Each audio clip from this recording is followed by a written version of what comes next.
Hey Megan, how's it going? Hi, I'm doing well. How are you? I'm good, I'm good.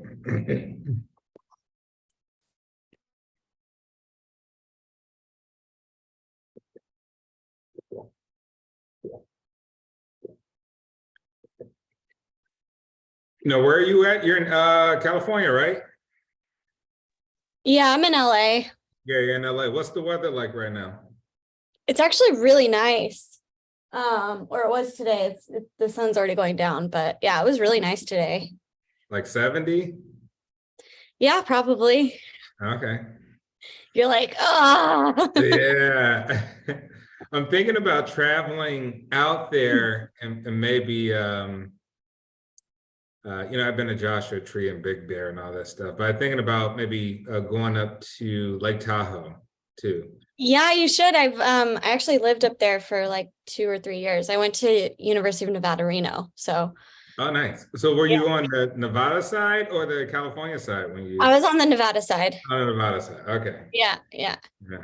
Yeah, Well, you which one, definitely which side is better, you think? I mean, I'm biased, but I think the North Shore is better than the South. Like Okay. South Shore is Nevada, but there's like an incline village in the east side it's Nevada as well, and it's gorgeous. Okay. Yeah, so highly recommend. It's a little more rural, like there's a little less like, businesses to go to, but Yeah. it's stunning. I like more isolation. I'm more of, Yeah. like the wilderness more. Yeah, I would recommend like East Shore, North Shore vibes. Okay, cool. Check it out. Kashay, how are you? I'm doing a lot better. How are you? I'm good. I'm glad to hear that. Glad to Thank hear. you. We got severe ice storming going on down here, so my lights and stuff are flickering, so y'all excuse me. Oh, okay. No worries. So just in case I go out, it's not on purpose. Okay.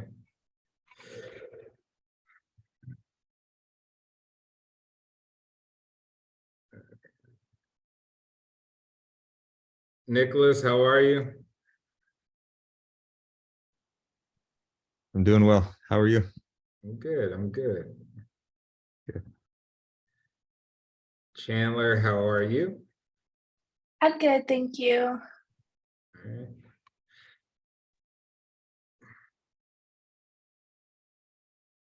Kyle, how's it going? Doing pretty good. Weather's not so great around here, but otherwise pretty nice. What's it looking like? Oh, it's just not a lot of snow. It's just getting really cold. All of a sudden, it was like 50 degrees one day, and now it's down to like 20. So Yeah. It was like today in Chicago, it hit like a low of like 8 degrees or something. So it's pretty cold here. yeah, it's not good.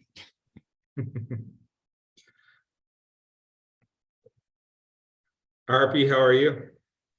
I'm doing good. How are you? I'm good. I'm good. Maya, how's it going?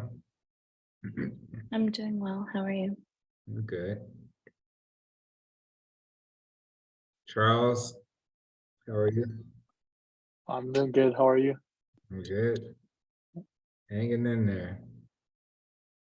Haneen, how's it going? Doing good. How are you? I'm good. Jasmine, how are you?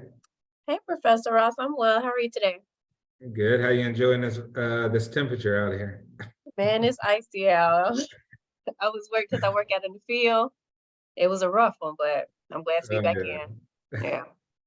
I had my car out for just like a couple hours outside, and I came to like scrape the ice off, and the ice was so hard it literally wouldn't scrape off. Like it was the ice was like going on. It almost like broke the scraper that I had. It was crazy. Chloe, how's it going? Hello, I'm doing good. My internet's going a little in and out, so I might have to reconnect in a second here, but Yeah, no hopefully, worries. hopefully No it worries. just stays okay. No Thank you. worries. Yeah. All right. Let's see. cultural immersion. Who wants to start off and tell us a little bit about their cultural immersion experience? Haneen, you're popping up first in my screen. Or you want to talk a little bit about yours? Some takeaways and things? Yeah, I ended up going to also like a Lunar New Year festival. But it was really interesting for me because I think, I don't know, for whatever reason, I always thought it was only in like Chinese culture that they celebrate the Lunar New Year. Because I always thought it was just Chinese New Year, but there were a lot of other East Asian cultures that were represented there.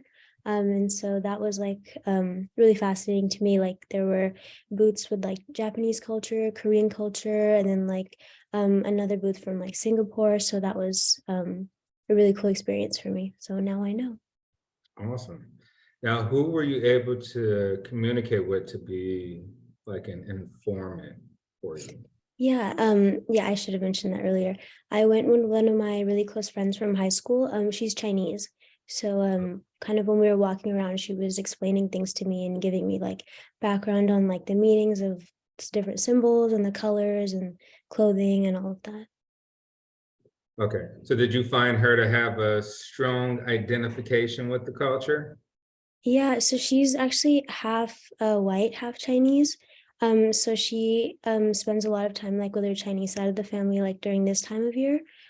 So alongside kind of her cousins and everyone, she's starting to learn more about her culture as well. So I feel like in high school, it was very different than like now in terms of how strong she like identifies with her Chinese culture and all of that. Okay. Okay, did you ask her about how she felt with sort of both aspects of culture, like, you know, being an American, right, with this more Western, Eurocentric culture that we live in, and sort of comparable to Chinese culture? You mean like how comparable like both sides of her culture are? Or just any sort of issues she found with both, like things she struggled with culturally with either one? Yeah, I think just growing up, like she would always say that she felt like on her like white side or like her dad's side of the family, she felt like she wasn't ever like white enough like with her culture with her cousins, and then like on her mom's side she always felt she wasn't Chinese enough. So I feel like that's an issue that a lot of people who are like biracial or come from like multi-ethnic backgrounds struggle with, because you're kind of not, you don't really strongly identify with either size. But she did say that she felt like her dad's, like the white side of her family, was a lot more accepting of her, just from her personal experience. I thought that was really interesting. Okay, so it is interesting. So you felt, she said she felt that the white side was a little bit more lenient, I guess, in accepting her identity. And maybe the Chinese side was a little bit more, you know, rigid in trying to accept her identity. Did you ask her like why she think that is, like why she even believe that is so? Yeah, she felt like on her Chinese side, like especially her grandmother, she would say, like she said that she was so out of touch like with her Chinese culture that she like it's so harsh like saying it out loud, but like she would say that she didn't deserve to like sit with that side of her family, and like because she obviously didn't speak Chinese or Mandarin, she wasn't really familiar with the culture that much.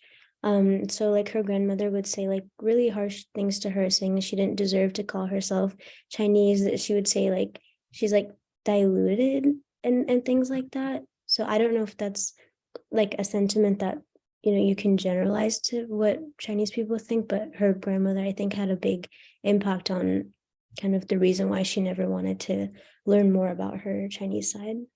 Yeah. Yeah, I think that's really interesting. That's going to relate to what we talk about later with like implicit biases and stereotyping and all of these things. I mean, you think that the kind of interesting thing, you know, you could say family, bloodline doesn't even treat you a certain way because of they feel that you have to convey a set of actions in order to be part of a cultural group, right? Or you may have to go through certain experiences before you could be truly accepted, you know. That stuff is just extremely interesting. Okay, did she say kind of how any of that may have that caused her any sort of distress or anything in life?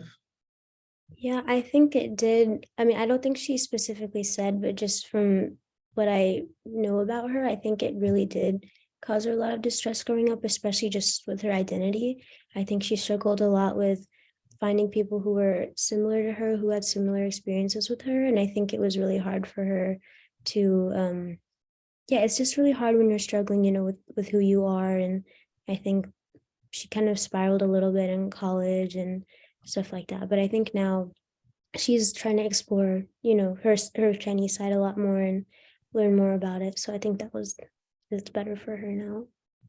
Okay. Now, going into it, you know, you may have had, you know, your assumptions. Coming out of it, your experience, like what changed maybe some of your own personal views, biases, stereotypes, assumptions about that particular culture? Yeah, I think, well, yeah, like I was saying earlier, kind of my first view of just like the Lunar New Year festival, like in general, I just always thought it was only associated with China, only Yeah. practiced in China. But now I know that, you know, a lot of East Asian cultures do celebrate the New Year, and they all kind of have their own different interpretations of it. But overall, it's more kind of just like signaling a new chapter. It's all about like family being together, just kind of, yeah, turning the page basically. And then a lot of emphasis on like good luck and fortune and like longevity. So I think I learned like a lot of their traditions kind of emphasize that. Even things like I thought, you know, you see like the dragon dancing and the lion dancing, all that stuff you associate with that, but I never really knew why. I just thought it was like a cool performance that they do to like, you know, entertain people, but there's actually like a very deep meaning that they have to like ward off evil spirits, evil sentiments, things like that. So I thought that was really interesting. And then they wear the color red to symbolize good luck Mhm. and good fortune. Yeah, so I thought all of that was very interesting. Okay, excellent. And lastly, what do you think you learned that could help you in a clinical setting, or maybe with just communicating with this particular culture? Yeah, I think in a clinical setting it's going to help a lot because if I am to ever, you know, encounter someone from that background, I can kind of understand, you know, cultural values a little bit better. It seems that like there's a big emphasis on just you know, new beginnings and good luck and fortune that they have kind of in this festival and this event. So I think it'll give me good insight on, you know, what people from that culture value, and then I can kind of, you know, meet people where they're at. I also noticed that like from my own personal cultural background, I'm South Asian, so it was cool to see that we have a lot of similarities. So obviously I'm very familiar with my own culture, but now I think it's going to help me, you know, engage with people from also similar cultural backgrounds and then all of that. Awesome. I think where in South Asia is your family from? Yeah, my mom is from India and my dad India. is from Pakistan. Okay. Do they have, well, I know culturally, a lot of Indians and Pakistanis have, you know, had sort of divides culturally throughout the history, Mhm. as well as the Bangladeshis and stuff like that. Have you experienced that observation within your own culture between Indians and Pakistanis? Yeah, definitely. Yeah, it's obviously something that, yeah, most people from our background experience, but I like to make a joke that like in our family, the only time we're really divided is like when they play each other in cricket or like other sports things. But yeah. Okay, awesome. Yeah, I mean, interesting history for those of you who may not know, you know, Pakistan, Bangladesh used to be part of India at one point in time, and then it claimed their own independent states through lots of turmoil, warfare, disagreements with religious beliefs and cultural beliefs and things like that. Very interesting. All right, thank you very much. That was excellent. I mean, moving on along, Jasmine, you're popping up on my screen next. You want to talk a little bit about your cultural experience? Yes. So I really challenged myself and went out of the box and attended a harpe ceremony. So it is a medicinal snuff that is often practiced in South America, in different cultures by shamans. It's so I attended the ceremony. So there was a lot of drumming and with other folks of different cultures. Try not to share much of my personal involvement of it, but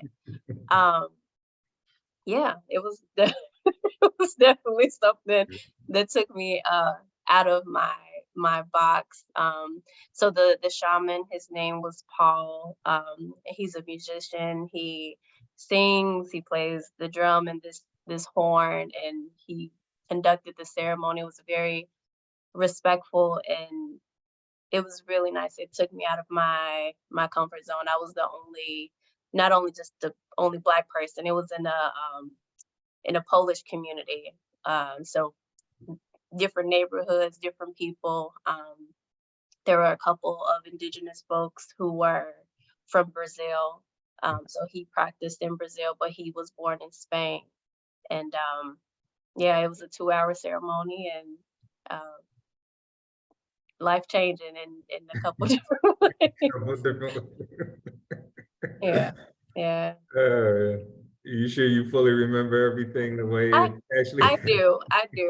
So just a personal disclosure, I have my own reservation. So I don't smoke cigarettes or anything. So I'm not a tobacco user. And so I was like very nervous. It's like, oh my gosh, like, what am I getting myself into? Yeah. But I was like, okay, I'm just trusting, knowing that there are people who go into many of these types of healing spaces, and instead of going to therapy to find resolutions and resolve from depression and anxiety. And yeah, but I remember it all. It wasn't a like hallucinogenic type of experience. It didn't take me out of my awareness.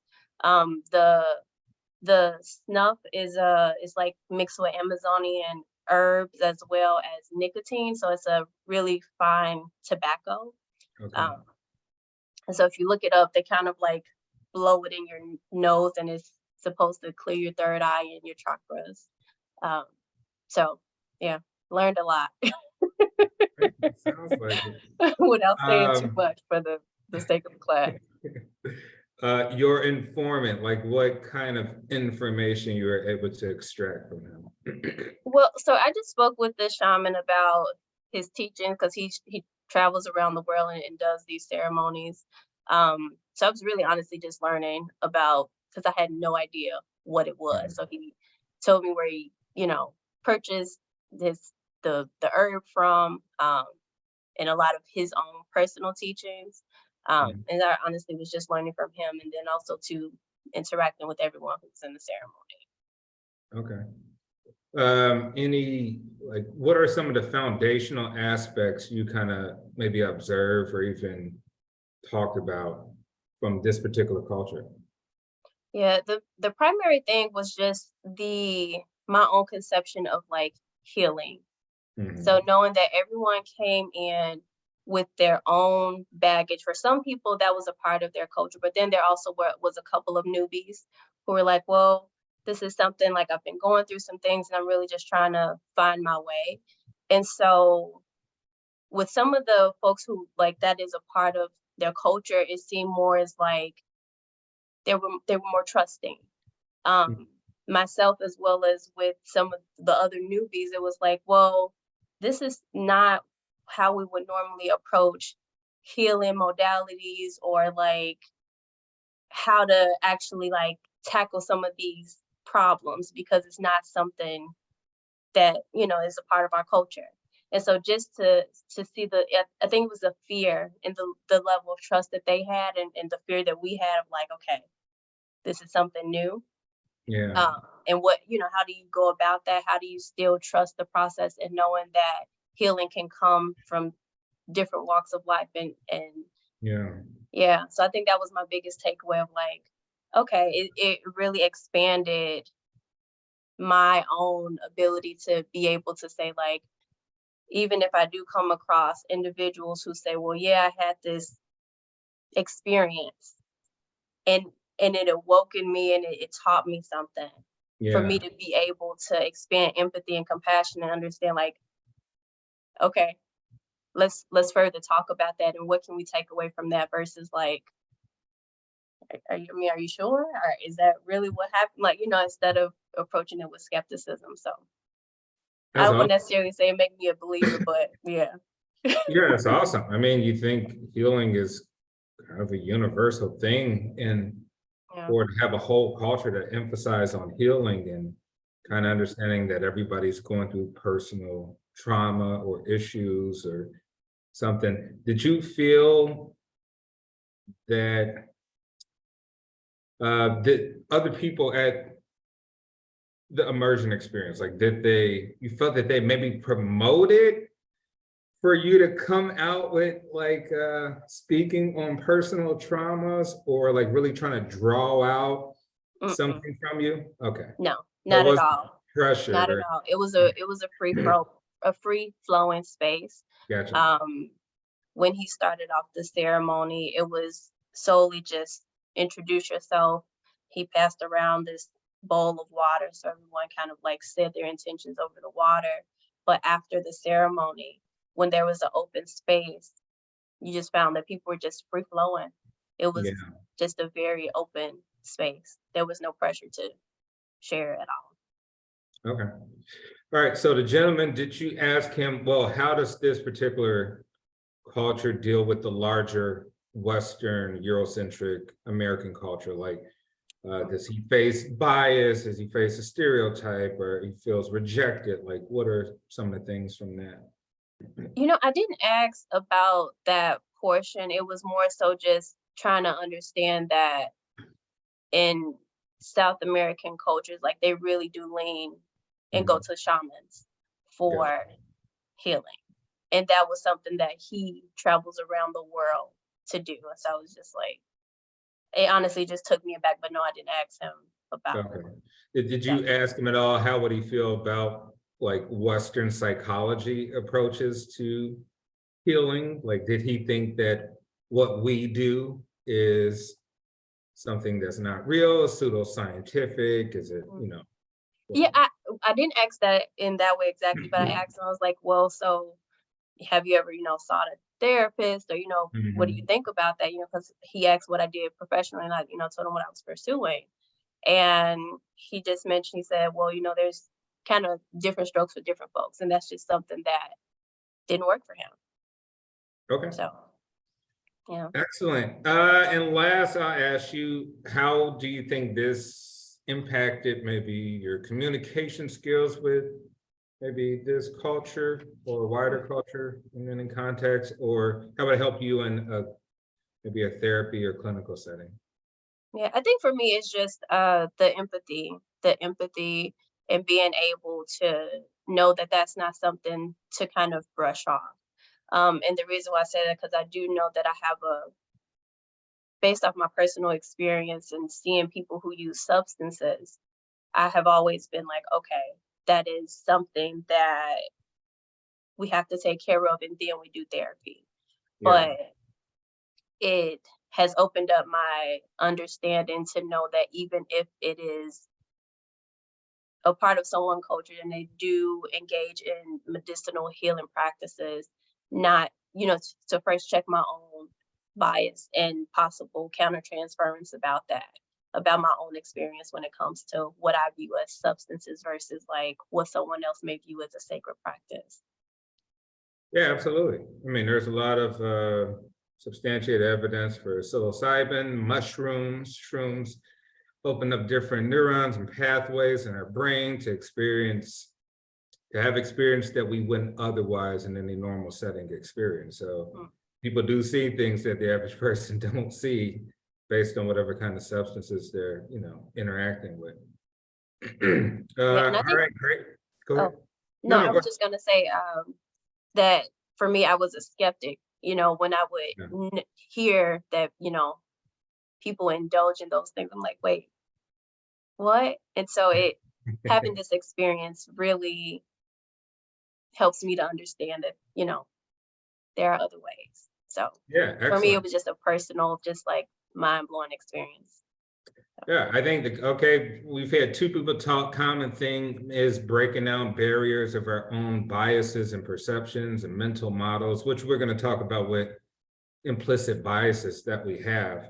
But this is improvement, right? Improvement just, one culture, but if you can expand that thinking and think of all the things that are quote unquote taboo that we've learned from a learned behavioral perspective, that if we could apply that sort of thinking,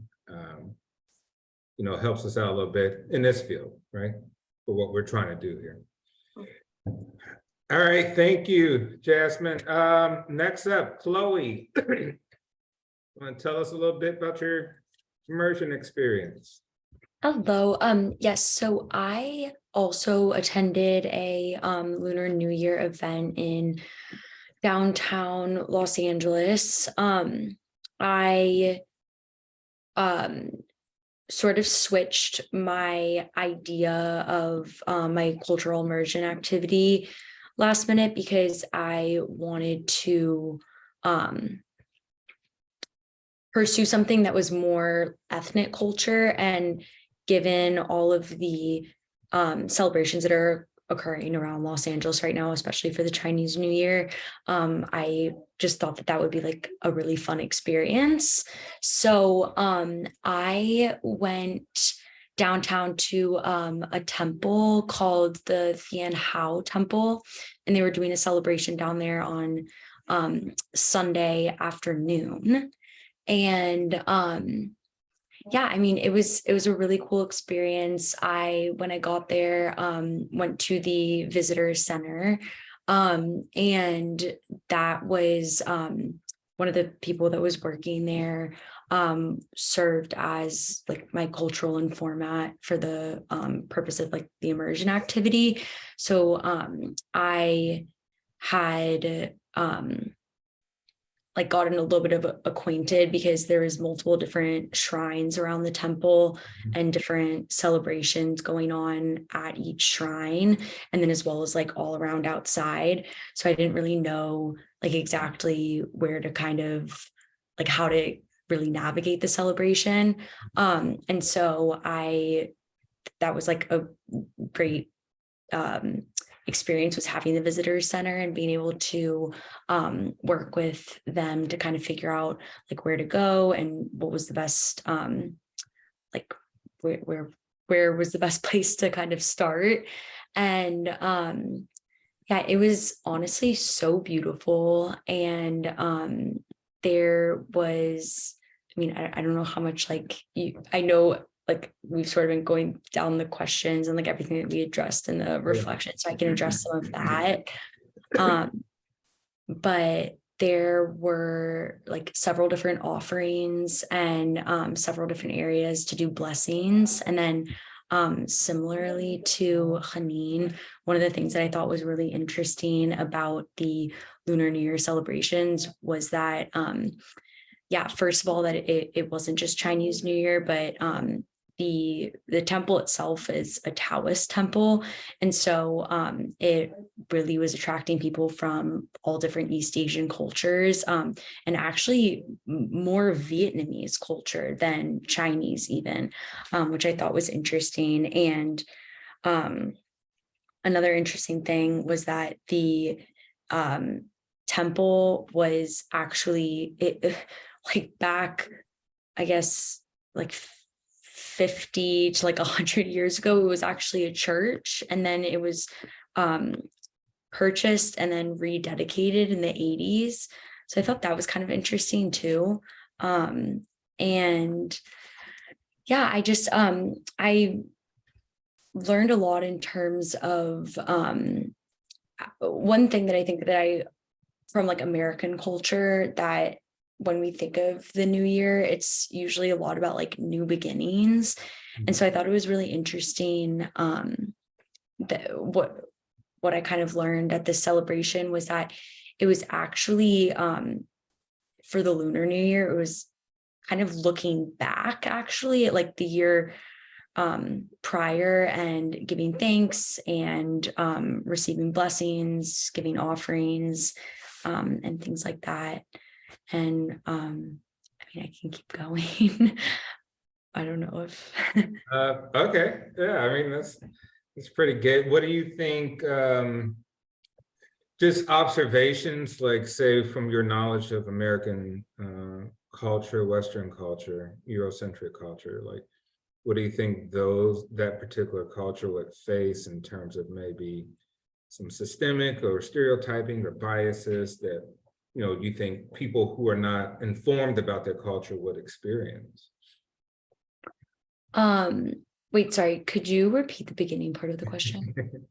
What do you think that particular culture experiences from your average Western individual? Like, do you think they experience any sort of bias or stereotyping or anything of that? Any assumptions you could make from that? Yeah, I mean, definitely, I feel like, especially in our current climate, there's a lot of stereotyping and bias against Asian people. And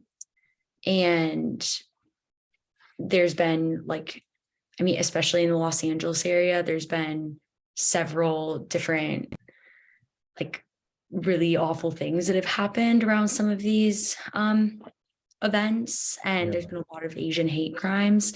So one of the like one thing that I was kind of noting in going to this event was I guess it kind of made me feel like a little bit like it's hard. I guess it's hard to kind of like put myself in those shoes, but like I come from like a Christian background, and there's not every day that there's these like hate crimes that are occurring at churches. I mean, I guess maybe sometimes there are, but like you're not really hearing about them as much as like you've been hearing about like a lot of these hate crimes against Asian people at temples, at their celebrations. Yeah, so that was like one thing that I was kind of thinking about, and like I guess to connect that back to like biases and stereotypes, I'm assuming that the perpetrators of these crimes are engaging in biases and stereotypes. But I also don't really know if I answered that question very well. No, yeah, I mean, I just asked your assumptions, so you've answered probably as well as you could, you know. Yeah. Awesome. Yeah, it's interesting that like you and Haneen basically spoke about how I think coming into it, I think it's more of a nationality aspect as opposed to being more of an ethnic and religious aspect to these celebrations. Rebirth. So it's much more larger than just national borders of, say, Chinese, right? Yeah. That is more encompasses the, you know, larger regions of people who share maybe similar histories, ethnicities, and religious beliefs, because they are tied in very, very strongly if you look back, right? You know, Yeah. We think about the history and we think the certain demarcation of any map we look at, and we look maybe a couple hundred years ago, so we say like, oh, you know, Taiwan used to be part of China, right? Called Formosa, right? And all these other countries used to be part of a larger country, right? So at one point they shared very similar identities. And now that we, you know, have these lines of demarcation because of independence and all sorts of things, now they have a whole new identity, which would be a national identity, right? So Vietnamese, Cambodians, Malaysians, things like that. Okay, excellent. Thank you, Chloe. Okay, next up is Nicholas. What was yours, Nicholas? Yeah, thank you. So I attended a sweat lodge, which is a basically like a traditional Native American spiritual ceremony. And specifically, I went to a Lakota sweat lodge. God, it was amazing. I'm still like processing it because it was on Saturday. But yeah, in terms of stuff that I want to mention, I think like the beforehand preparation on my part was really important. Just being like acutely aware of the fact that I'm a white man, and this is actually like one of the things that was on the syllabus is like being aware of who you are in relation to that culture, and me in relation to that culture is like you know, I think it's pretty widely taught now, but you know, years and years and years of imperialism and atrocity, and like took their land and all their resources, and genocide and all that stuff. So yeah, so Before me you continue, going, Nicholas, can you tell the rest of the class what a sweat lodge is? yeah, absolutely. It's hard to like keep track of everything because there's so much stuff I could say. Yeah, no problem. Just have at it.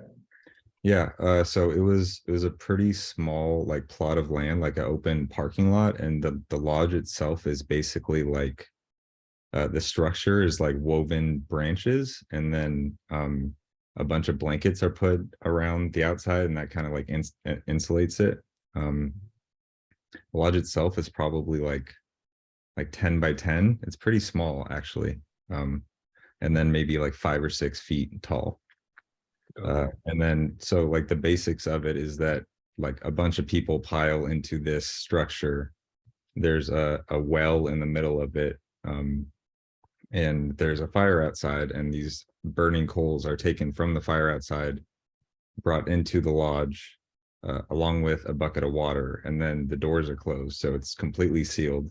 And then these super hot coals are like in the middle, and it's basically like these 10-minute rounds where the water is poured on the hot coal, which creates a bunch of steam, and it's like hot as hell. And this particular one, there was about 40 people. So like imagine 40 people packed in like sardines in a 10 by 10 space, you know?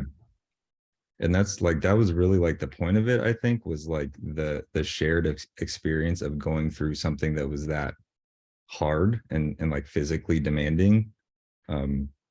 Like people are cramping, tons of sweating, obviously. It's hard to breathe. It's pitch black. It's like you can't tell if your eyes are open or closed because you see the same thing. Yeah, so it's like through that shared experience, you kind of get through it together. And that's the spirituality component of it, is that Lakota tradition is like, we're all related, we're all one. So the practice is like becoming one in the lodge and getting through it together. So like that's sort of like the religious component of it. But awesome. Yeah. Were you able to ask questions to any one individual there? Yeah. So I got into the lodge because a coworker, it's actually his brother married into Lakota tradition, so he's been doing this for a while. And he helped me with like all the preparation type of stuff. Just like I prepared like these tobacco offerings and wrapped them in a red towel, which is standard apparently. And then I gave that to a few of the people that were putting on the lodge. And then yeah, once I was actually at the lodge, the shaman who was actually the chief of that group, his name was Marvin. Myself and my coworker, we started talking to him a bit, and we actually got on the topic of like white people being included in these sort of things. And his point was basically like he wants to expose different cultures to his culture because they've been trampled on, and now like they're basically forgotten about because they don't exist. It's like they're all gone. So, and that was one of the big things for me, is like I don't think I was necessarily going into it with predefined like assumptions about how it's going to go. I just had no idea because like the information doesn't exist out there, you know? Yeah. So yeah, his point was like, I want people to understand it so that we can't be forgotten about anymore. Excellent. How do you think this experience will maybe, shape or inform you better in a clinical setting or therapy setting with maybe similar culture or this specific culture? Yeah. A few things come to mind. I think first, just the practice of like showing up with complete humility and just trying to like understand and be a part of it and show respect and hold the fact that I am a white person and all that stuff. I think that's all like really good practice for when I'm in a room with a client and we're getting into this sort of stuff. Yeah. And then the other thing is actually what a few of my classmates have said is I remember Jasmine in particular, just like so occasionally they have peyote there for the lodges. They didn't this time, but it just the like sort of exposure to the idea that there are these like alternative things that for them in particular, like peyote, white people outlawed peyote, which is like their religious sacrament, you know?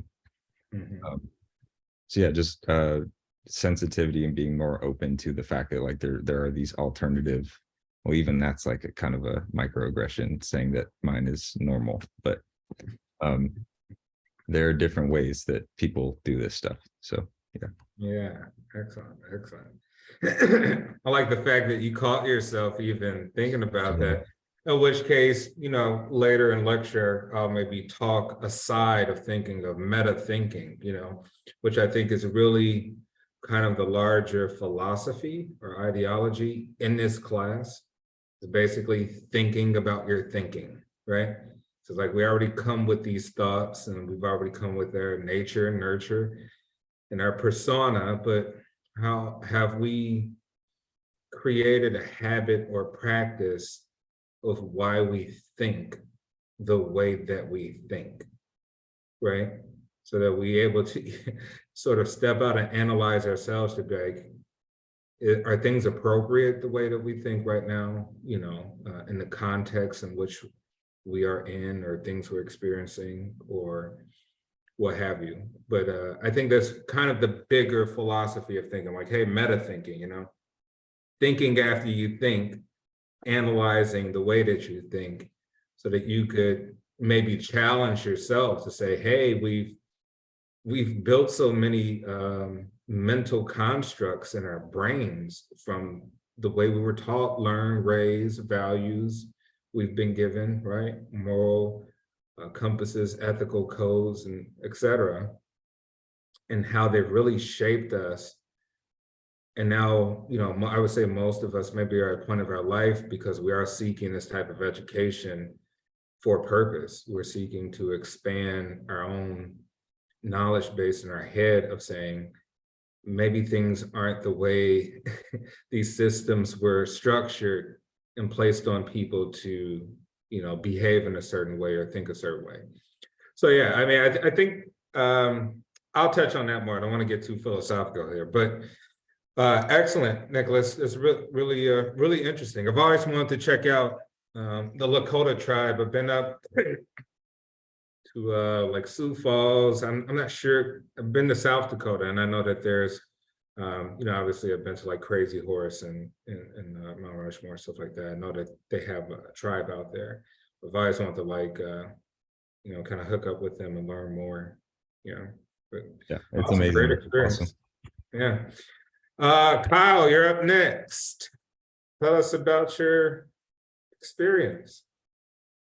I went to here in Columbus where I live. There's the National Veterans Memorial, and it's there, all year round. They got, what you would expect. It's totally dedicated to the military, and they like to brag about how they're the only memorial there that's dedicated to all 5 branches of the service, which from what I looked up is true. There's a lot of places that don't do the Coast Guard or various other things. But yeah, I went there, checked. It's been years since I've been there. And like I said, I briefly checked out the part of the displays that are there all year round, because it's the memorial is very old. It's been there since right after Vietnam, but in the last 10 years, it's been completely remodeled and updated and redone, and it was absolutely gorgeous compared to what it was before, you know. And Yeah.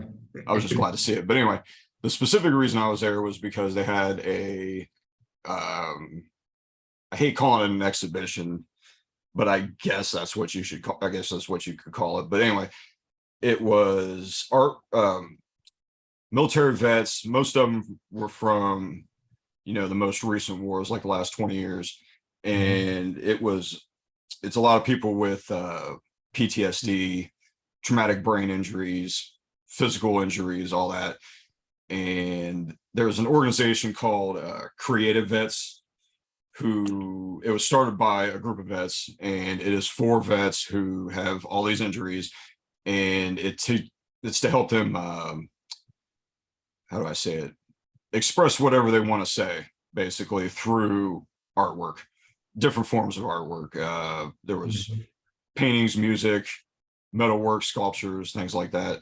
Went in there and was looking around, and it's, you know, I myself, like everybody else, you know, even if you don't know somebody who was in the service, you see the things that you hear about, the stories they've gone through, the injuries they put up with, things like that, and the stories they have to tell. But the reason that what attracted me here was because this is the first time I've ever seen anything where they're expressing their stories through different forms of art. You know, it's usually just people sitting there talking, but this is actually them getting there and expressing what they have to say through various forms of art. And it was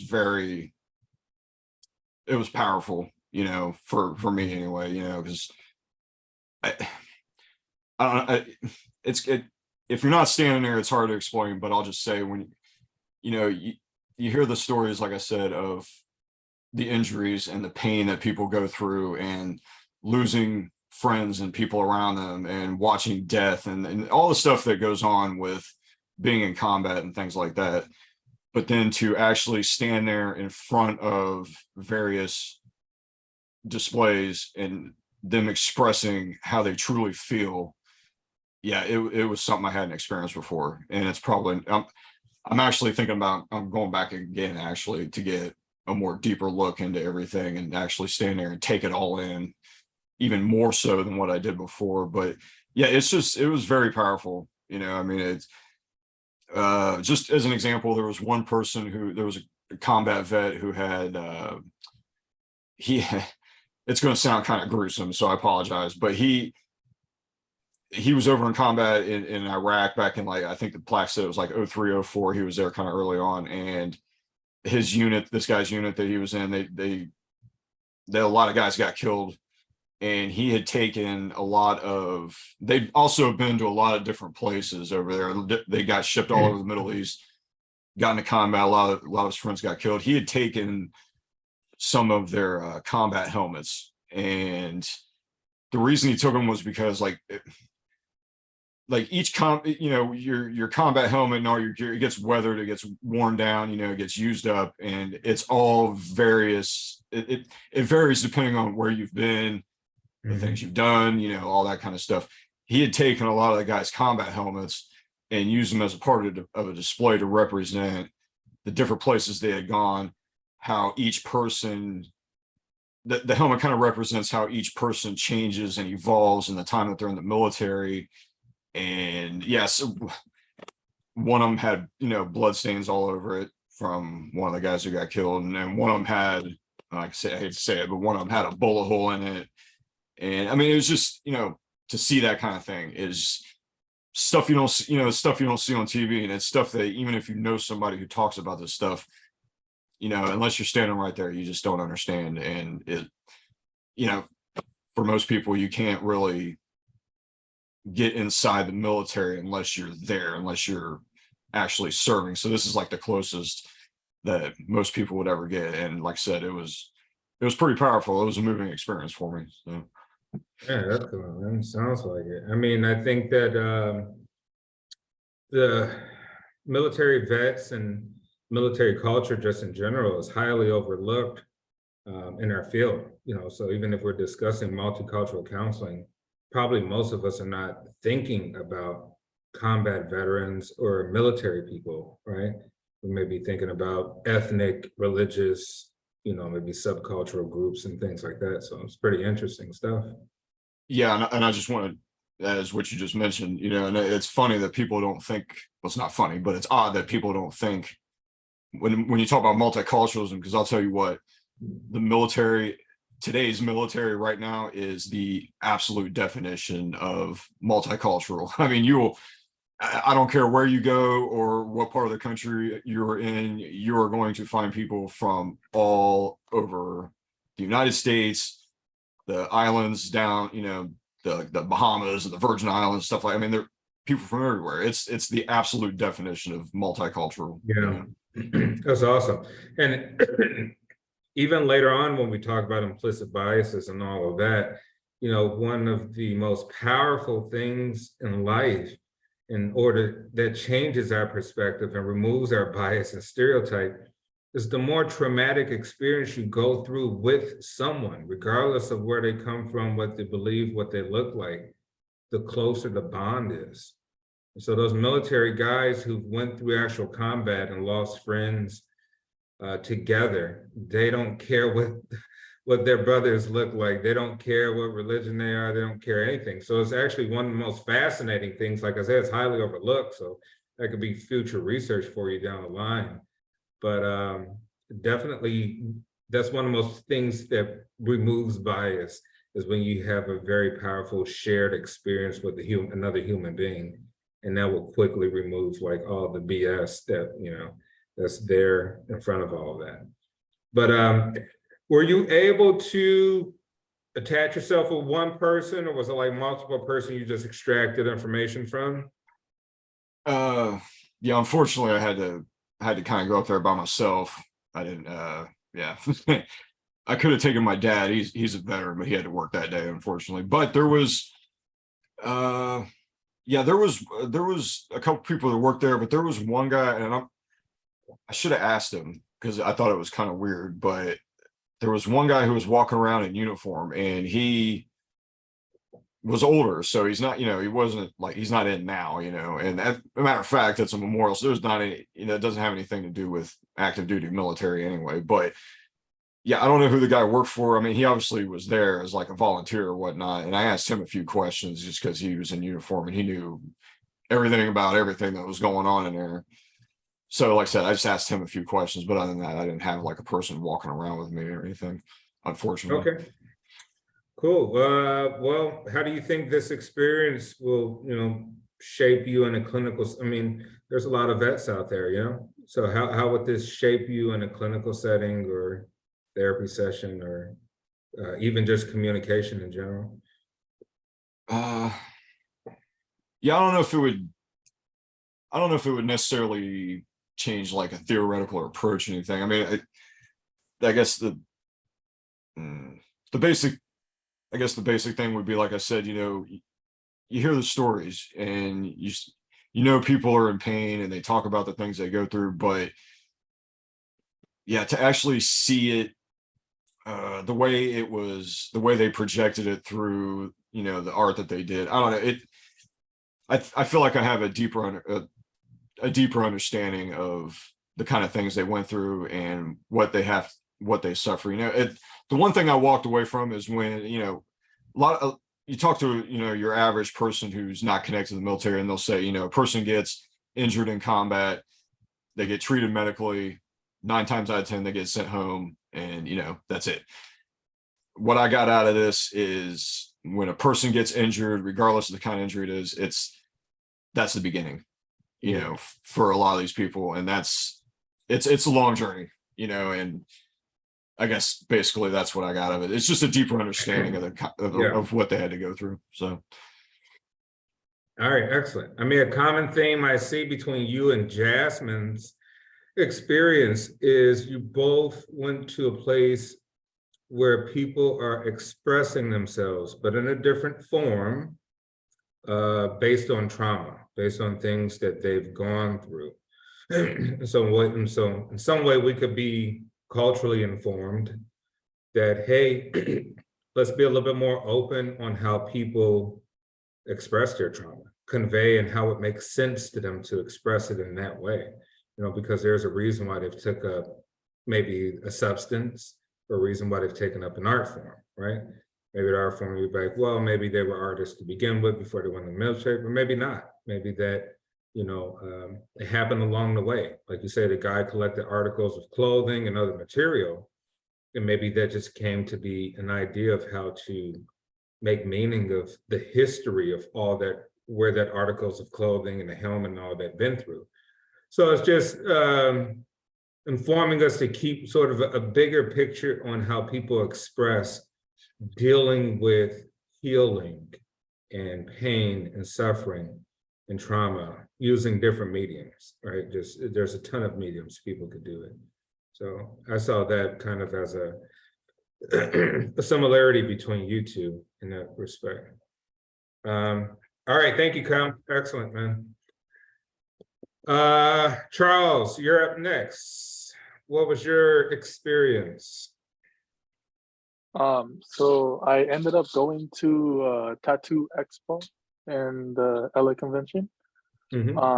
Before going, I was looking at their page in Instagram, and like how I felt before going in is that I felt very intimidated based on the posts that they have and what people get as their tattoos, and it's very intimidating. As a matter of fact, I have some pictures here. Oh, it's kind of blurry, but before going in, I was very intimidated. I did have an informant with me, and she was also intimidated by the pictures that we saw. But coming in, we started, because there's a bunch of stalls in the room. I think there was maybe like 30 to 50 stalls inside. And this is one artist or more in each stall. So in the beginning, we kind of walk around about everyone. We tried to see everyone, and we got to see different styles, different cultures. Actually, like a part of my culture was there too, and I didn't expect it. And also when we went in, I felt welcomed. Most people there are talkative, and they try to invite you in, and they like to talk about what they do and what they like to do, and what type of art they want to do. Like there's a guy that we were just passing by. We weren't gonna talk to him, but he talked to us in like he called it aggressive marketing or advertising. And it's funny because like we kind of got surprised and like, oh wow, like he suddenly just come here. He just said come here, and eventually we started talking, and his art was pretty cool. And my friend, she actually wanted to get some of his tattoos, because my friend, she has tattoos, and she was the one that showed me around. And we also went to other stalls, and eventually I found someone who I kind of relate to my likes. He basically showed me some of his art and how like he can help me. Yeah, so where was I? Okay. Yeah. Well, all right. So were you able to ask anyone there about sort of how do they feel that their culture is viewed from the greater sort of society, from, you know, American Eurocentric perspective, like maybe just say people without tattoos? Like how are they perceived? Or Also, I was gonna talk about how the people in there is very diverse. There was people who brought their kids, and people who don't have tattoos, or people who they have tattoos all over their body, is including their head. And at the time when I saw him, that's the time I was very intimidated because I can barely see his eyes. And there was nothing wrong. Like we just walked past by, and they seemed to have great conversation with the artist that was doing his tattoo. And I saw some laughs, and it was a great community. Like there's a sense of community and belonging to like people who have tattoos. Yeah. Okay, interesting. All right, how do you feel that this experience will help you in a clinical therapy or just communication overall? I think this experience would help me in the future by looking at my assumptions beforehand, before seeing clients. Because like what I said a while ago, before coming in, when I saw the picture from the page, I was already mentioning like, oh, I don't think this is gonna be good. I feel intimidated. I don't want to go anymore. But when I got to experience it, I felt welcome and got to see like a different view on tattoos. And I think I mentioned last week that it's kind of a taboo in my culture. Yeah. Not taboo, but like it's culture inappropriate. Yeah. And not just tattoos, there's even getting a piercing. Like is some people in my culture, they not disown you, but like they don't want to be with someone who has tattoos or like piercings or body piercing. Okay. Interesting. Yeah, I think piercings or tattoos, body modification in any sense we would call it. Like I see it all the time where people are treated different ways, whether they're even hired for certain jobs because of the tattoos, or sort of treated as criminals, maybe because they have face tattoos, or stereotyped as maybe being former prisoners or something like that, right? He's serving time or something. So yeah, we carry all types of biases and stereotypes, and they impact our lives in a very traumatic way, especially for those with lots of tattoos, I could say.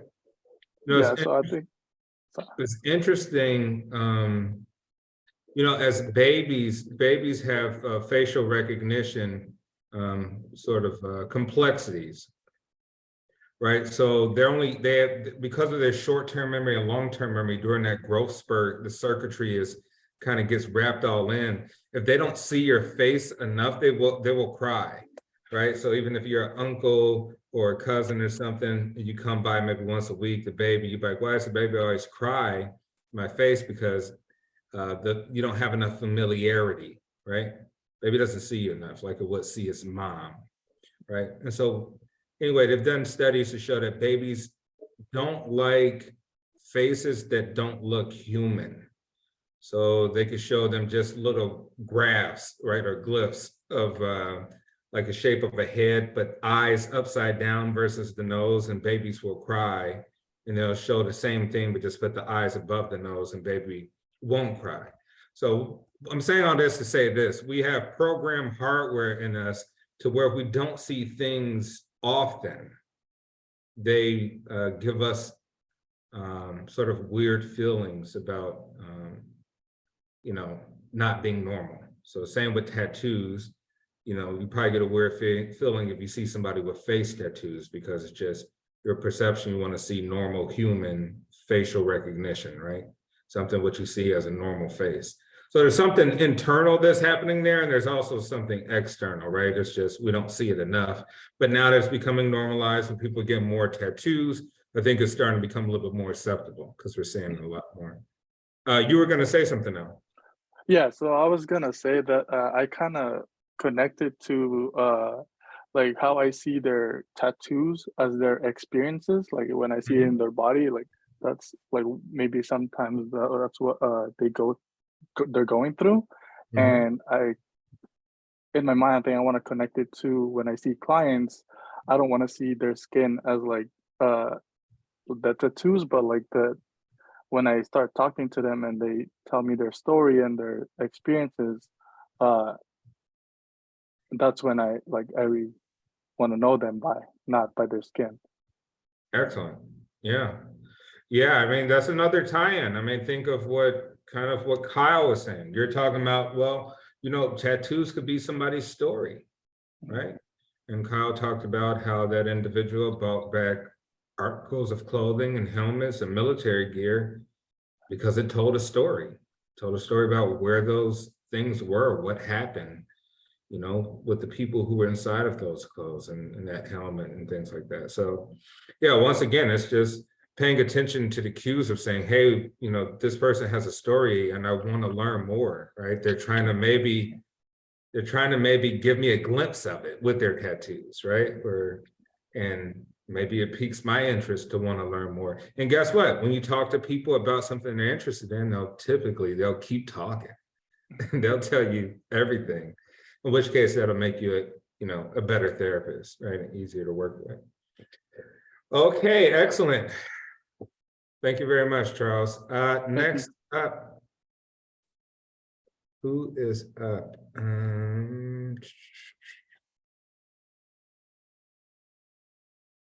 Chandler? Yeah, so for my cultural immersion, I went to a Catholic church with my best friend. I went to a service with her on a Saturday. Roman or Orthodox? Was it Syrian? Roman. Okay, all right. Yeah, so we went to this down in Denver. There's like this really beautiful like cathedral like church. So we ended up going, like her and her family go there. So we went, and it was an absolutely beautiful church with like a ton of stained glass and the architecture. I kind of looked up the church after we went. And it was opened in like 1912, I think, around there. And it just had like a lot of history behind it. And anyways, I sat there during the service. And I grew up like with my dad in a Christian family. So there was a lot of like, I kind of found myself kind of comparing and contrasting of like what I was used to, versus like what I was kind of surprised about. And so it was really great to be able to experience that with her, given we've been friends for like 16 years. We hadn't really had any type of like cultural aspect. Like we met so young that it's like, it was just never a conversation that kind of came up. Like I think when we were young, I'd probably been to church with her family before, but it wasn't really like, I was kind of too young to understand that. But yeah, we just kind of, like I sat there in the service with her, and we ended up kind of going to dinner after. So that's kind of what I did. Okay, cool.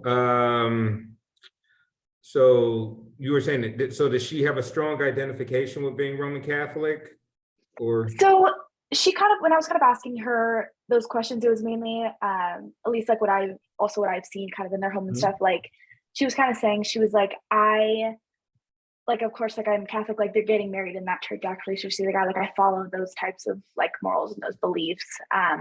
But she's like, but some of the aspects of the religion, like I may not follow. So it's like more of like, she believes in the religion and she is a part of it, but not to like, that extremist sort of sense. Okay, cool. Did she say she feel any sort of oppression from non-Catholics or non-religious or other religions? So she explained it kind of in a way of like, she's like, I feel like sometimes religious people with like Catholicism too is like, sometimes I get seen as like having all these big ideals, and especially when it comes to like political views, she's like, I get pushed into this one side that maybe I don't believe in, like especially with a lot of like in the Catholic religion, like laws against like abortion and that kind of thing. She's like, that is a part of my religion, but that's not something that I agree with. So that's not something that I follow, but I get grouped into that when people like hear that I'm Catholic or whatever, they think I just automatically have these beliefs that, you know, other people in the religion do. So it's kind of in that sense that she's like some sort of aspects of that, like I just don't agree with. Okay, cool. And kind of maybe what did you learn culturally, like based on your assumptions of coming into there versus when you left? Like, what did you kind of take from it? Yeah, I mean, I felt like it was like, you know, I was really happy to be able to be a part of that. And it was like a really beautiful service. And like, I think for me, like, I didn't realize how kind of formal it was. Like, I grew up going to Christian churches, and I feel like it's a lot less formal. And like, you know, when you walk in, there's like, at least in the modern Christian churches, it's like that. There's like a lot of like lights and like, you know, projectors and that kind of thing. But in this, it was just very traditional.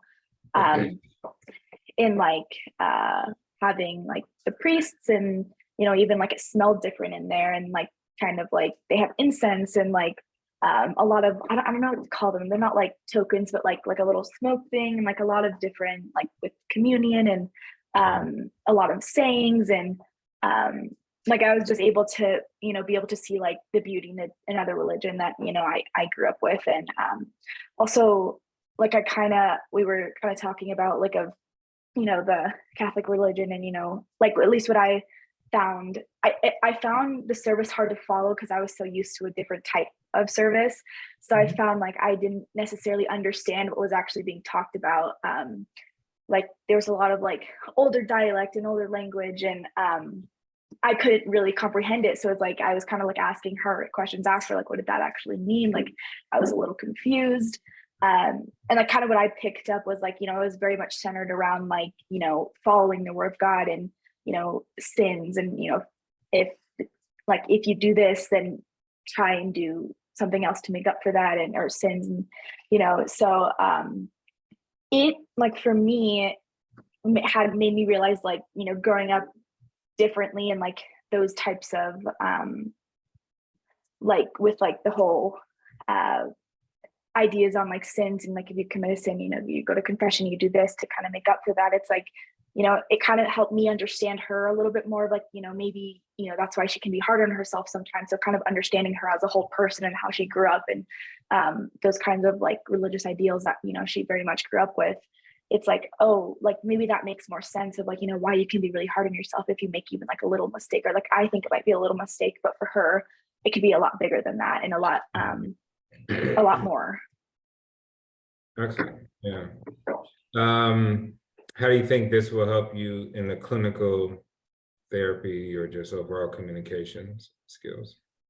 I feel like kind of like right along the kind of same thing I was talking about, in the sense of like being able to understand, you know, my clients in the future, like their at least in a religious aspect, or just kind of cultural in a whole, is like, you know, growing up in a different type of like religion, you could have a lot of different types of views of things, and a lot of like being able to understand that, empathize with that, and help from that. So I think it's just, you know, being able to understand, you know, people from different backgrounds, and understand, you know, hardships that they could have faced, or hardships like within themselves that they feel. So kind of just all around, you know, being able to understand clients more. And again, not based like, especially from what she was telling me of like, you know, she's grouped in this bubble of like, you know, they only believe all the same things. So it's just of like not making those assumptions beforehand. Okay. Excellent, excellent. That's good. Now we got somebody that's covered religion. We get to check that out.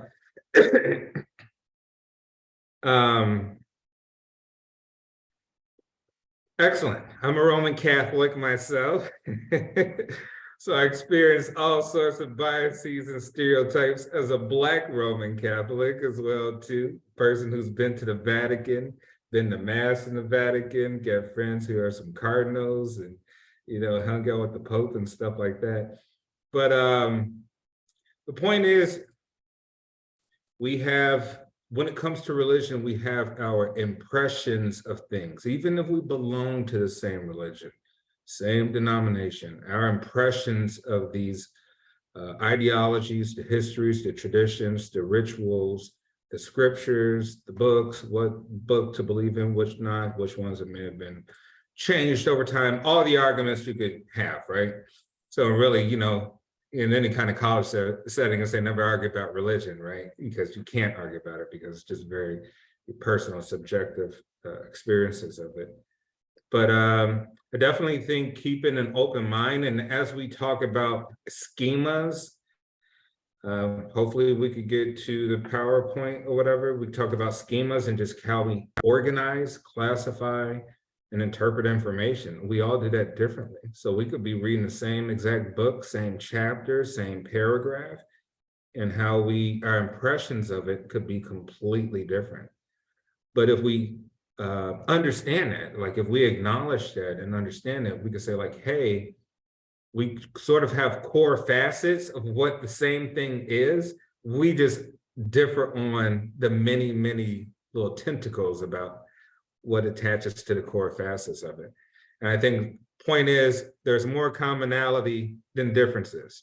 But if we walked in thinking already how different something is, even if it's quote unquote Christian, then we've already kind of sometimes looked for the differences. And we say, aha, I knew it was different, right? Oh yeah, I knew that's completely weird. What the heck, right? So, but that's that mind frame we have to kind of catch ourselves on of thinking like, hey, you know, people analyze and interpret things differently and they gravitate it for whatever reason. That's not of my, I don't need to know why, right? But I know that people do. All right, excellent, Chandler. Okay, let's see who is up next.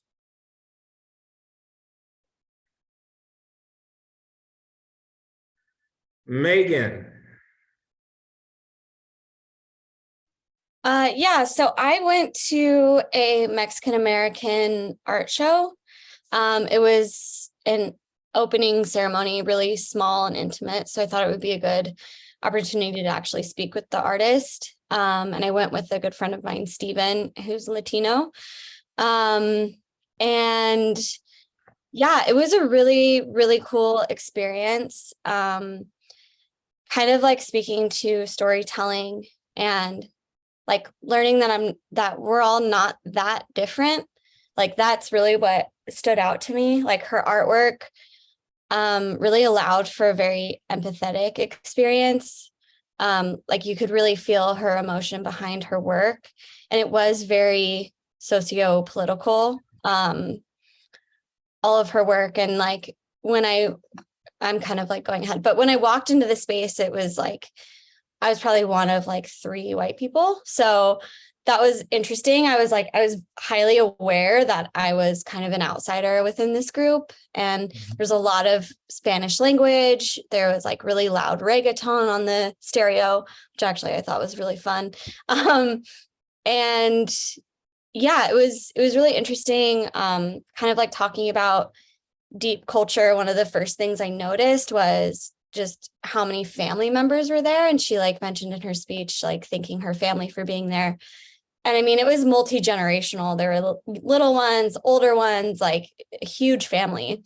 And my friend Steven kind of like informed me that that's really typical.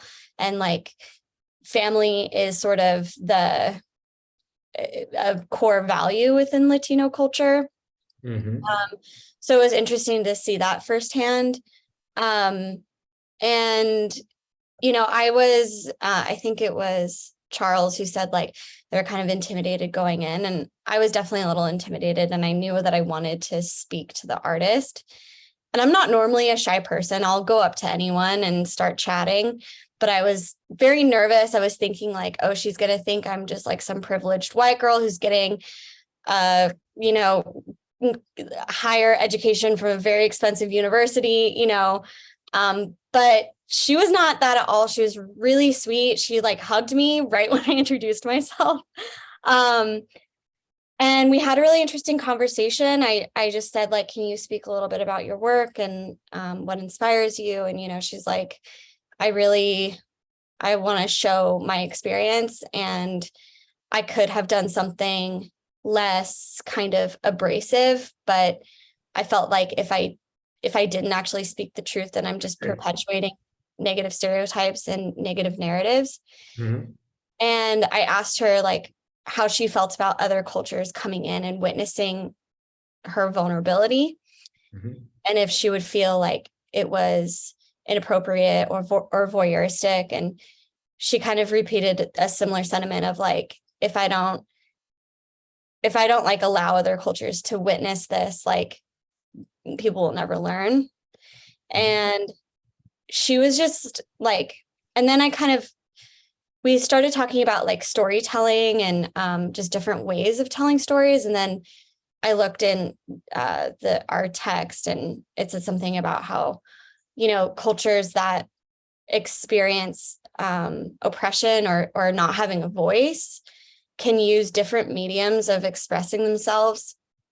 So I found that really inspiring, and definitely something I want to use in my future work of like utilizing different ways of communicating feeling, whether that be art, music, storytelling. Like I'm very interested in narrative therapy. Like I'm thinking maybe that might be the theoretical orientation I align with.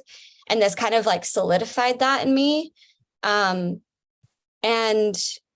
yeah, and like a lot of her work, although it was very political, there are feelings that I think all of us feel, whether that's like isolation or loneliness or fear or like trying to fit in. I think we all experience those feelings. So it just made me feel like we're not as different. And I'll never understand fully what it's like to be a Mexican American, but I do understand these feelings.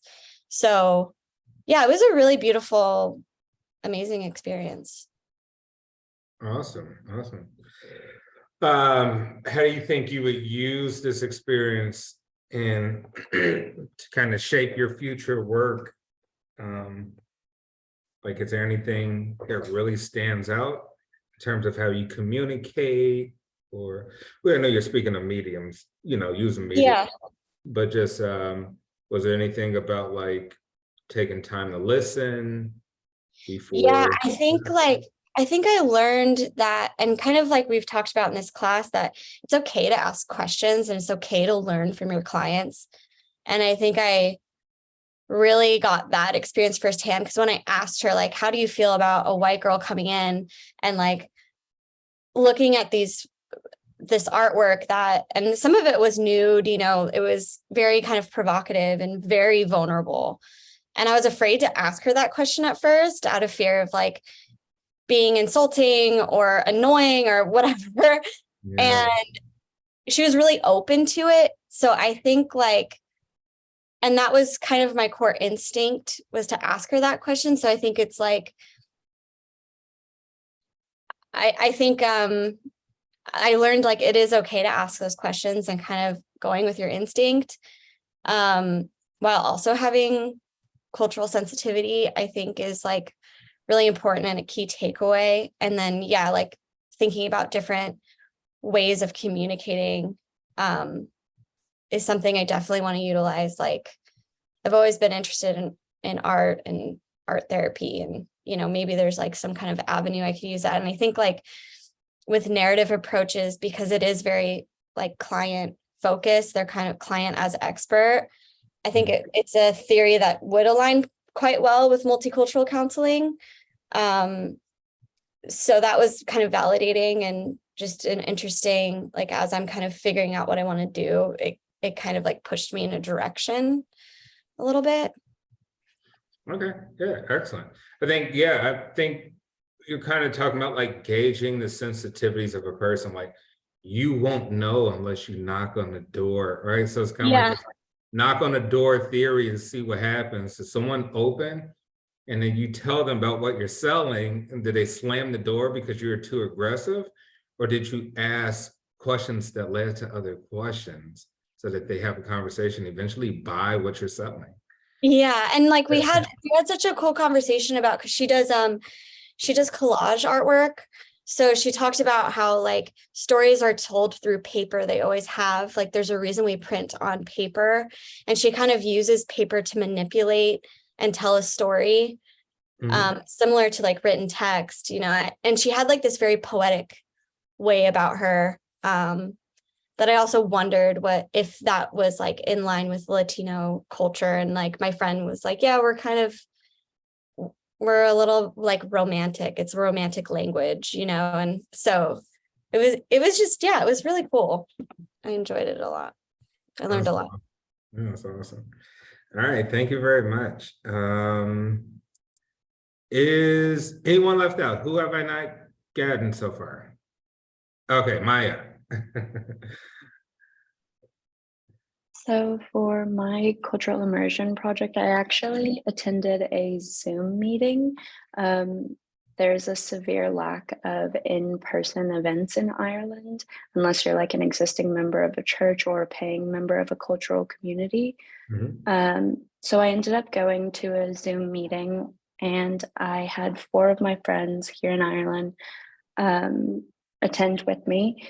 They're all from like the small town called Portlaoise, which is where a maximum security prison is for the Irish Republican Army, which I'll talk about.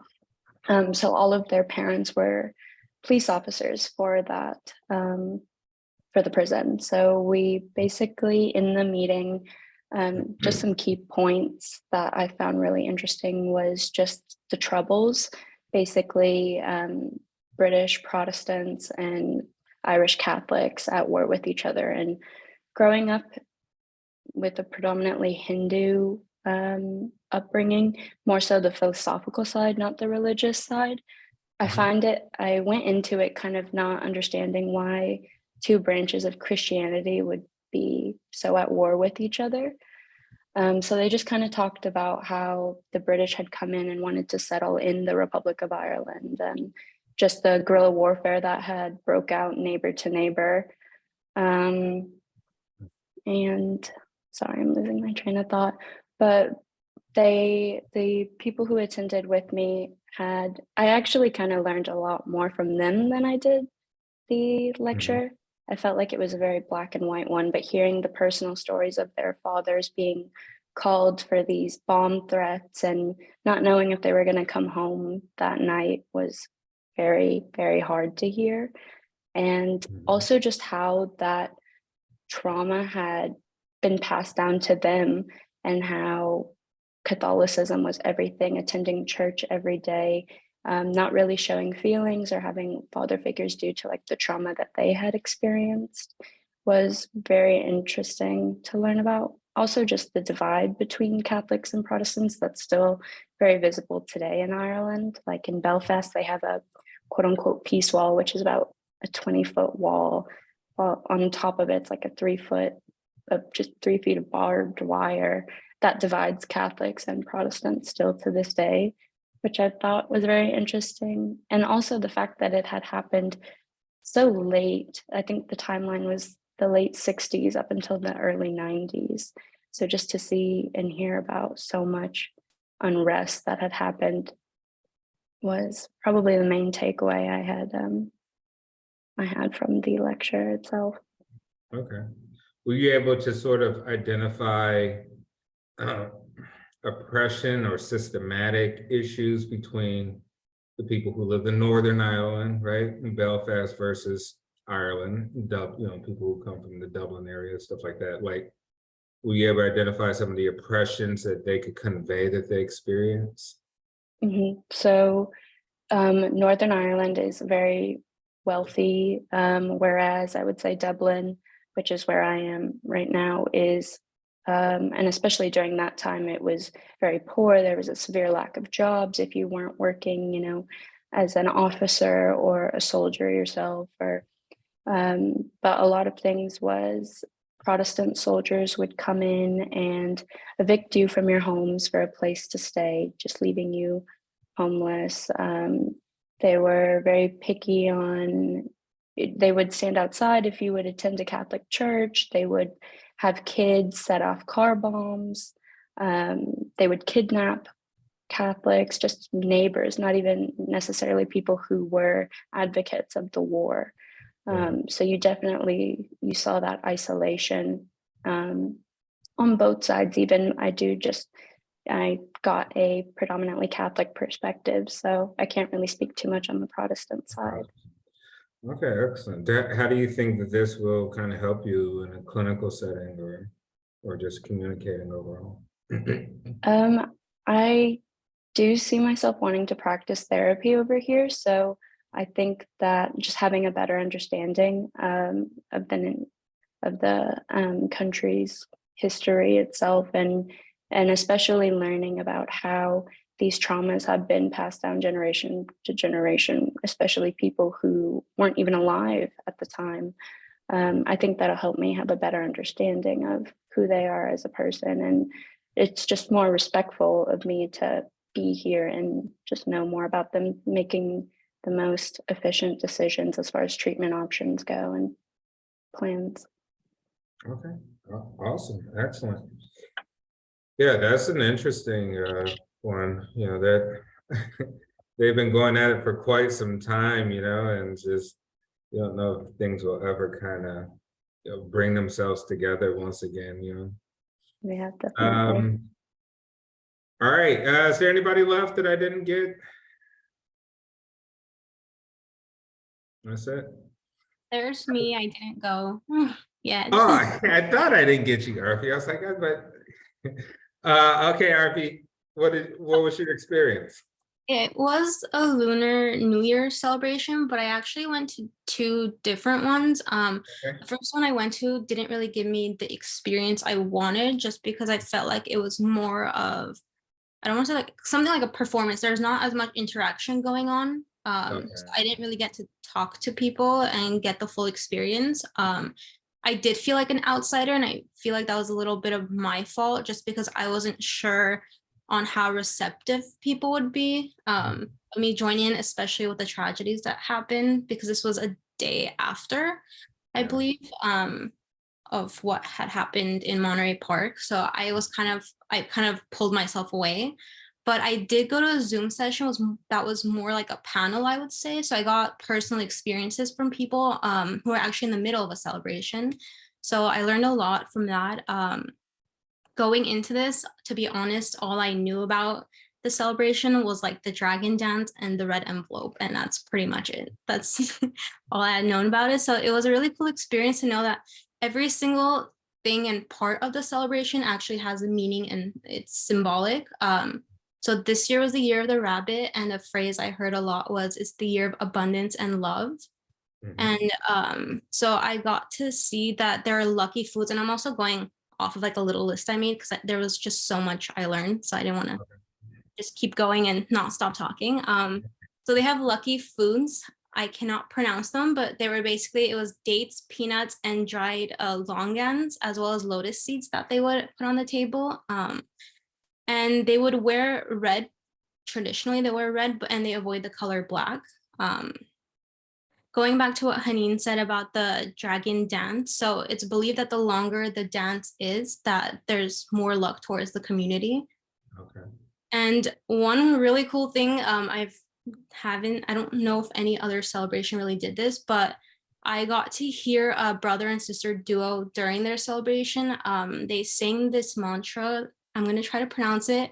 It was called Da Beju. So basically, it's a mantra that they recite daily. The more you do it, the better. And its benefit includes curing illness and receiving protection and blessings from the Buddhas and Dharma protectors. And then, so on New Year's Eve, the male head of the household leads the family in making offerings to various gods. And an interesting aspect of it that I found out is the ceremony includes sealing the cracks on the door with red paper, and that's meant to like not make any good luck leave the house or any bad luck come in. So I thought that was really interesting. Going to the red envelopes, and this is like, I guess, a stereotype, you would say. Someone I did speak to after the whole celebration, she said that most people will like tell her, oh, like, you must be looking forward to it. Like you're getting like a bunch of money, like those red envelopes from like all these family members. But there was actually a symbolic meaning behind it. Usually children, when they show respect to their elders, they get the red envelope, and that contains like the money in it, and the symbolism towards it is like you're transferring your fortune from the elders to the children. It's not just like a gift as many probably believe. Yeah. And actually learned there's taboos within the celebration. So you can't use any sharp objects, such as knives or scissors. You can't argue, no using unlucky words or breaking things. And I think there was, if I'm correct, no cleaning, because there's like a spring cleaning before the celebration. So you don't want to clean out the good luck, pretty much. So this whole experience, it gave me the ability to expand my knowledge on the culture. Again, I wasn't really familiar with it apart from the basics. So I guess I somehow had like a bias towards it too. And it'll help me like clinically, because I think now I'll be more person oriented, and instead of just looking at the culture and like as a whole in generalized like way, it's like looking at every single person's experience separately, but also the way that society views the culture. So that's like a really big part of it, especially since I feel like recently within like the last 3 years, the Asian community has gotten a lot of hate crimes towards them. So wanting to know the way that society looks at this culture, how is it impacting them? And I think that was pretty much it. All right, excellent, excellent. I like the fact that you brought up like just being more observant to the symbolism part, right? And kind of being patient and asking and being like investigative towards the meaning behind that stuff instead of just kind of taking it at face value. Because oftentimes we do take things at face value. We later learn that we were completely wrong about what something meant, you know? So I think that practice of like just being curious and asking more questions to know like the meaning making, how to, you know, they make sense of things, like that to me stood out. And I think that's be very, very beneficial to you in the future. Okay. We got 25 minutes left. Let's do this. We'll spend about 5 minutes going into groups really quick. Maybe say 10 minutes. 5 minutes is really quick because you guys could talk about your questions and sort of your key takeaways and kind of filter your questions so they're just kind of short. And then we'll come back in. Let's do 5 minutes. We'll do 5 minutes, come back in, we'll talk about our questions, then we'll finish up the lecture. Sounds good. Let me put you into breakout rooms.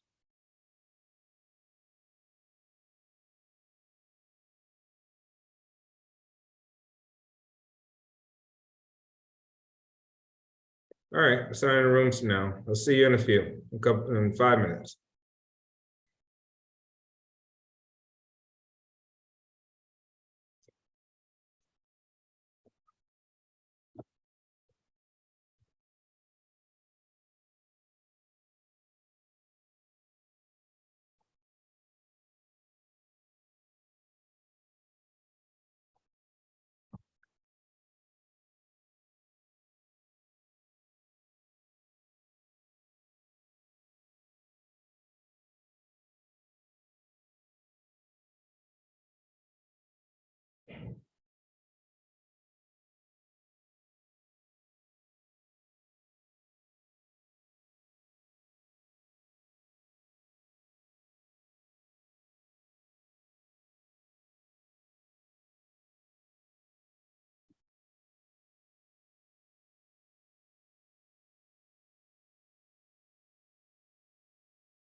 All right. Haneen, who was in your group? I can't remember. Yeah, it was Chandler and Nicholas. Okay, what were some of the questions or takeaways from the questions that you guys had? Yeah, so we started really, Nicholas brought up a question and we were just kind of discussing like the bystander effect, like what do you do in public if you see someone kind of like making, racist or like ignorant comments? Like how can you help, stop someone from saying that? But it's also like, it's obviously easier said than done. Sometimes it's hard to approach someone who's very set in their ways or if they're being super like passionate or aggressive. And then it kind of transitioned into, we were discussing like as a clinician then, like let's say you have a client who's, saying things like that. How do you kind of remain like neutral or unbiased, but also like attempt to like educate them, or like navigating that situation? Yeah, I think that's interesting. I mean, obviously context is always important, right? It depends on, the situation, the person saying it, all these different things. But I think probably most impactful way of going about that is asking somebody why they're saying what they're saying. So I think what happens is we get caught up in the words that people say, the language that people use. And once again, as clinicians, therapists, people who try to help, we want to know the reasoning behind it, right? The words are the words, but we want to know the meaning behind it. That will shape how we move forward and navigate our way through. But I think asking a question like, hey, why are you saying that? That's a good place to start. Like, why are you saying that? Because, I think a typical person would just respond to what's being said, right? There's no reason to question the why. He's just like, these are harmful words. There's no reason to question why, but there is. Because maybe someone's impression of what they're saying, they don't understand the effect of what it could have towards others. So we got to make them aware of it or more conscious, all right? Or dig deeper on it. That's one of the ways, but yeah, context dependent, I would say it is, but that's typically, I think, one of the most impactful ways, trying to understand the why, pointing it out. Okay, Charles, who was in your group? Oh, we have Jasmine and Arpy. Okay. And either one of you can speak on what your takeaways were. I didn't really get to speak about a discussion, but we started off with my question. Coming from a minority group, people usually don't have voices or they don't speak out on microaggressions because of conflict. And in that situation, what could be a best way for a minority group to speak out without escalating the situation? Okay, did you guys come up with anything that you thought of? You ran out of time. All right, now I'm thinking now, is there anything, anybody in your group think that could work? Maybe observe that even worked before, I was gonna share with the group about a personal experience that I had with the microaggression, and the difficult part is that experiencing a microaggression can be more traumatizing, or at least in my experience, it was more traumatizing when I attempted to shed light on it, because then it added on to more invalidating and more of that's not what's going on, but there's something else. And so I don't know if anyone has the answer to this. I would love to learn about it, because for me, it was when I attempted to shed light on it, it caused more harm than good for me in my position. So like pour gasoline onto the fire, basically. Yeah. Do you have any, like, from those experiences, do you have any kind of hint or insight of, you think, like, what went wrong there? I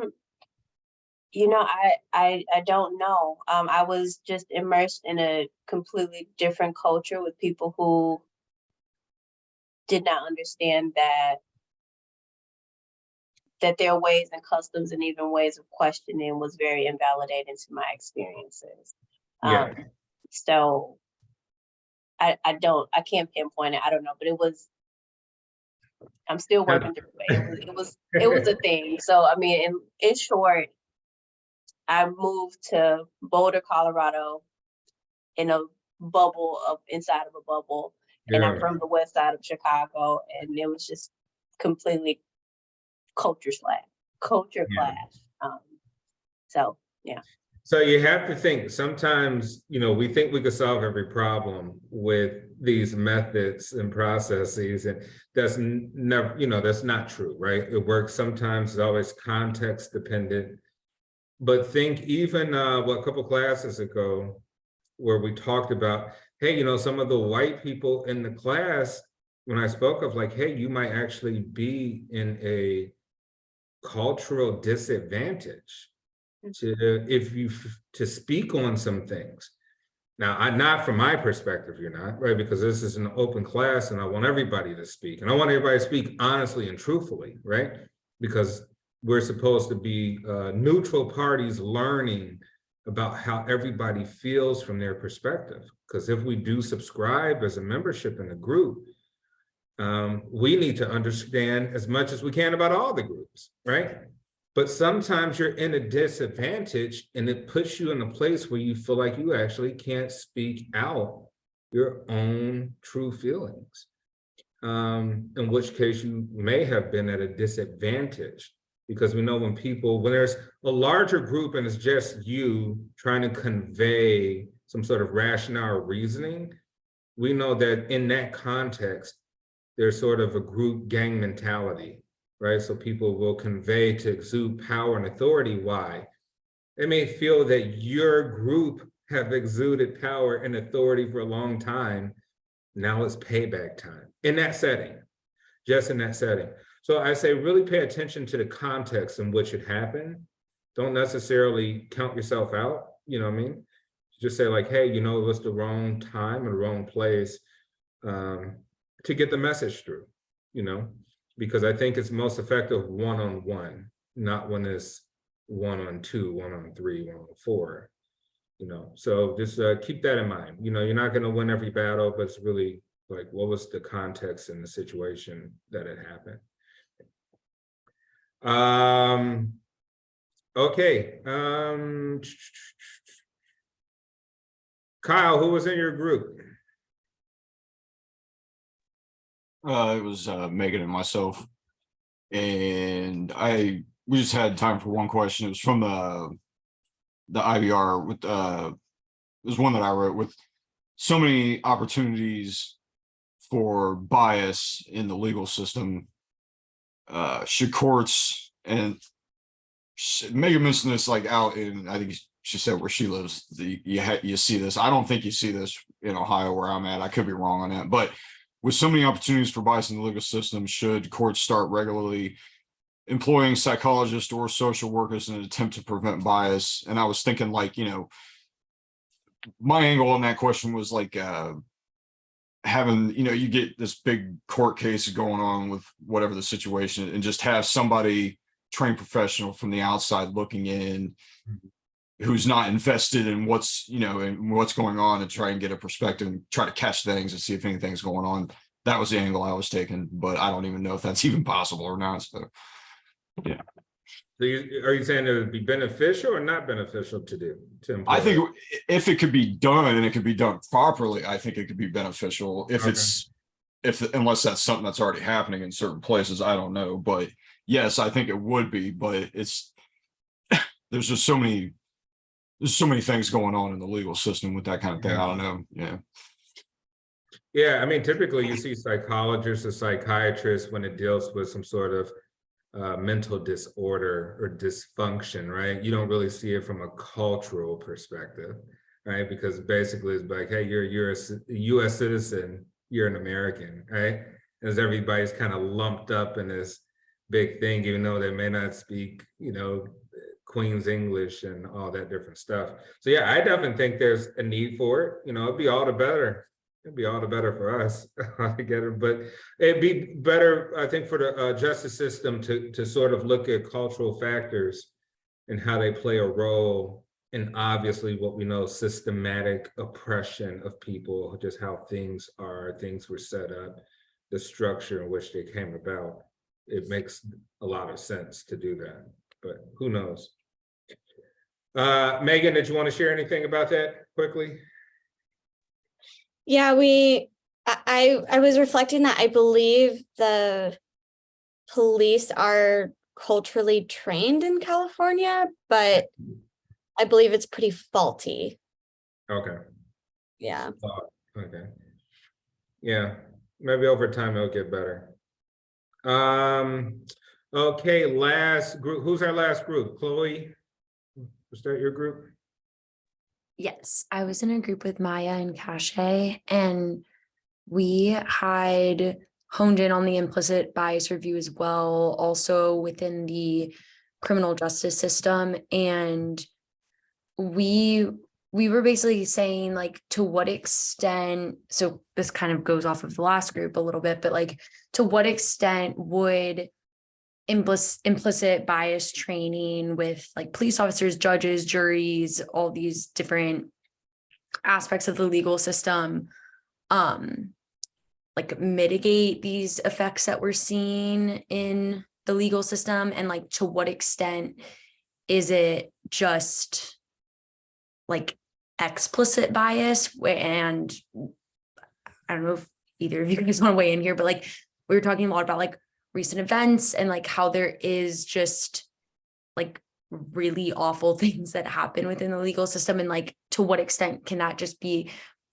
said that it's like bias, or if it's like, it's not bias, it's just like a really like wrong, awful thing that's happening. You did the crime, right? It wasn't bias, like somebody just committed the crime. Like somebody, yeah, like there's just a crime committed. Yeah, I think, well, man, that's going to take a while. And I think it's going to take a lot of our cultural mind frame to change all across the board, and it's going to have to start probably at the federal level first, because really the federal level shapes the national sort of perspective on issues. I mean, you got to gather enough people behind it. But, think about this. You're saying the justice system itself, does the government, which is the justice system, do they want to play that, do they want to enter that arena to where they will be culpable in all of the stereotypes, bias, discrimination practices that's already been structured from hundreds and hundreds and hundreds of years ago, right? I don't know. I don't know. I hope that we could change things, but to me it seems extremely difficult because government does not want to take responsibility when it comes to the agents that it hires, the police, the different departments. That's not their thing. That's why they always fight, even if it's the most egregious thing that's out on camera. You could clearly see what happened. The last thing they want to do is admit guilt. They're not in a business of admitting guilt. But it takes other, sort of fighters in this game that come forth and try to change all of that. But I think we're in it for the long haul. And I don't know, but I say it has to start at the federal level first before it goes into, smaller state practices and municipal practices. Yeah, obviously, a lot of the recent events happening, now this is back on the table for us to be talking about, sort of all the different biases. And it would make it interesting. We see what happened in Memphis, and you say like, well, okay, now we're looking at a different bias. We're looking at police culture, right? It may not be a racial thing. It may not be, it might be a completely different thing. We'd be like, hey, well, police culture versus the citizens, that might be you might need cultural training just on that perspective, power dynamics, overstepping the use of power and things like that. So now we see it kind of pervades even racial lines. It just may happen to be, you know, the big issue is qualified immunity. Basically, if you know nothing's really going to happen to you, you're a police officer, you kind of have liberty to commit all types of crimes and get away with it and just get, you know, paid leave or get transferred to another department or, you know, resign. But very rarely will you face severe legal consequences. And so that, that in itself is a whole nother issue. But yeah, that very interesting points. I think we could go a lot of ways with that topic right there. Looks like we're not going to get much to the PowerPoint, but what were some of the takeaways what are some of the takeaways? Stereotyping is easy. The human brain looks to do easy tasks. So how we group people when we observe them, we look to do it in an easy way. We don't want to work that hard, right? And so we look at schemas, right? Schemas, how do we organize, classify, disseminate, interpret information, right? So we look at a group of people, we classify them very quickly, and we try to make sense of it as quickly as possible. That's part of the bias in which we have, right? And then you just say, hey, that's a natural bias, right? That one we may not be getting over. We say, this is how we group people. Now, the part we get over is, are we open to learn more about individuals and base individuals on the case-by-case basis instead of, you know, placing value judgments on whole entire groups of people that we don't know, right? So it's like, are we open to receiving information before making value judgments? And then it talked a little bit about blind spots, and basically how if people in group, right? In group, out group theory, you're either in my group or you're out of my group, right? In group can mean anything. I'm female, you're female. I'm guy, you're guy. I'm black, you're black. I'm white, you're white. I'm rich, you're rich. You're higher class, right? You're lower class, I'm lower class. Any of those things, in group or out group. Typically, we have to be aware that, hey, we treat people in the in group a little bit different. We might give them more leniency. We might be like, yeah, they committed that crime, but there's a reason. Give them a pound. And then we'll see this a different group commit the same crime, exact, and we want to crucify those people, right? We got to be aware that we tend to give people leniency if we identify them to be part of our group.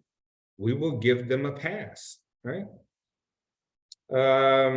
You can see that, like, not to use an example, maybe you can use an example for like Kanye West or something like that, right? It's like nothing Kanye West can say that he will always get some sort of leniency because you're like, I like his music, or if you're black, you're like, okay, he's black, give him a pass, he's going through some, his mom died. Everybody else be saying stuff like that, you'd be like, no way, they're done, you know? So think about stuff like that. And last but not least, before we go, meta thinking. Yes, you think. Yes, you behave. Yes, you act and you speak. But do you think about how you think? Have you questioned yourself? If you could practice that, and that's a hard one. I say that's probably one of the hardest things in life to start practicing, is examining self about, why do I think this way? Why do I feel this way about it? And then you'll come to learn that, hey, a lot of stuff you do think may need a little bit of revision, right? A little bit of revision for all of us, because we all been taught. We have a lot of learned behavior in us, and we just kind of go with the flow. All right, excellent, you guys. You all had great experiences. I'm very proud of you, and you know, you guys did excellent work and conveyed and expressed a lot of information. And so I want you guys to have a good week. And I'll see you next week. Take care.